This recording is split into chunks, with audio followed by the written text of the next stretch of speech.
Et d'ailleurs profitons-en pour nous intéresser à ces fameux porteurs de cercueils. Eh bien il s'agit en fait d'un spectacle funéraire se déroulant en Afrique occidentale, plus particulièrement au Ghana, mais également dans d'autres régions. Ce spectacle est proposé par des troupes de porteurs de cercueils professionnels qui exécutent des chorégraphies et des danses pour le moins musclées dans le but d'honorer un défunt et sa famille. Pour une modique somme allant de 180 à 270 $ la représentation, on peut dire que c'est une prestation pour le moins onéreuse à destination des familles les plus aisées, et que c'est cher payé pour un cercueil qui se casse la gueule. La vidéo utilisée dans les premiers TikTok, qui aurait été postée le 2 mai 2019 sur Facebook, nous montre en effet qu'il peut arriver que la cérémonie ne se déroule pas toujours comme prévu. Et c'est justement ce passage qui a rendu cette vidéo populaire durant la seconde moitié de l'année 2019. Mais étant donné le poids d'un cercueil de ce genre, on peut penser qu'il est vide lorsque les porteurs exécutent leur danse.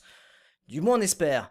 Le second extrait le plus répandu, montrant ces visages désormais bien connus, est issu d'une vidéo de la chaîne BBC Africa postée sur YouTube le 27 juillet 2017. Et on y voit une équipe bien plus pro pour le coup. Nommée Nana Otafridja, désolé pour l'accent, cette troupe de porteurs danseurs a été créée par Benjamin Eidou, également à l'origine de cette nouvelle pratique au Ghana. Devenus des stars mondiales en à peine 2 petits mois, Eidou et les Nana Otafridja ont été récemment interviewés par la chaîne ghanéenne TV3, et ils en auront profité pour reproduire le même à leur entrée sur le plateau.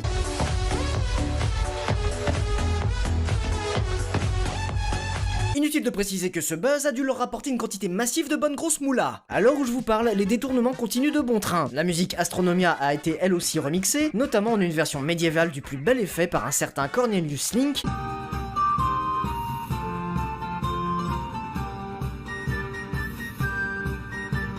ou encore interprétée dans divers styles par Lord Vineteiro.